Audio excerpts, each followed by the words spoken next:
m'appelle Fabien, j'ai 32 ans, je suis consultant senior.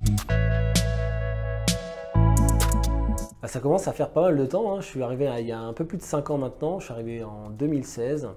Alenium Consultant, c'est ma première expérience dans le conseil. Donc je suis arrivé en tant que consultant junior. Après 2 ans d'expérience, je suis passé consultant confirmé et 2 ans encore après, je suis passé consultant senior. Les passages de grade sont à peu près tous les 2 ans chez nous, sauf un peu le grade de manager qui peut être un peu différent. Mais voilà, j'ai un peu un parcours, disons, classique au sein d'Alenium.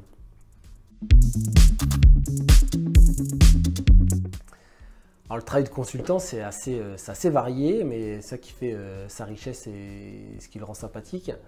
Notre mission principale, c'est bien sûr d'accompagner nos clients dans tous leurs projets, essentiellement des projets de transformation, que ce soit côté SI, côté orga.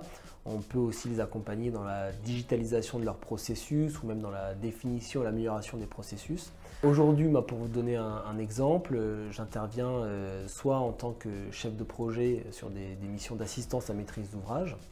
Donc là, on va intervenir sur des phases avant-projet pour aider nos clients dans leur appel d'offres, pour constituer leur appel d'offres, les aider au choix et ensuite sur la mise en œuvre de projet. Et aussi non, je fais autre chose actuellement, j'accompagne une fédération de bailleurs sociaux dans un projet de CRM, de mise en place d'un CRM et d'un outil de business intelligence. Donc on les aide au choix, à la rédaction des éléments de marché et ensuite on les accompagne sur la mise en œuvre en assistance à maîtrise d'ouvrage.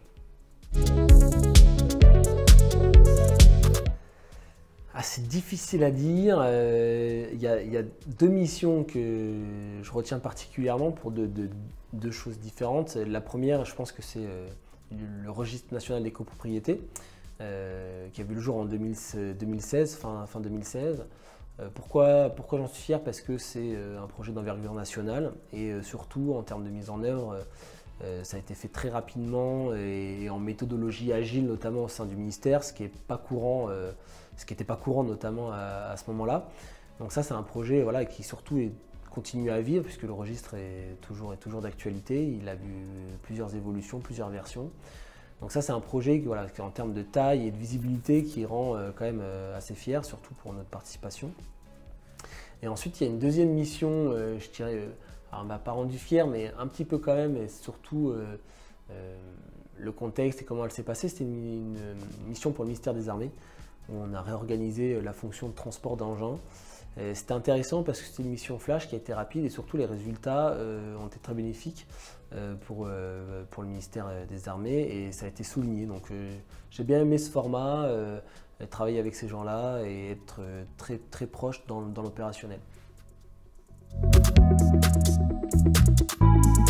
Alors les qualités requises, je dirais, je ferai un lien avec les valeurs de notre cabinet qui sont le talent, l'engagement et l'écoute. Je pense que ça résume bien un peu les qualités qu'il faut être pour être consultant. Je pense que derrière le terme talent, on va parler de curiosité, on va parler de diversité des compétences, des profils.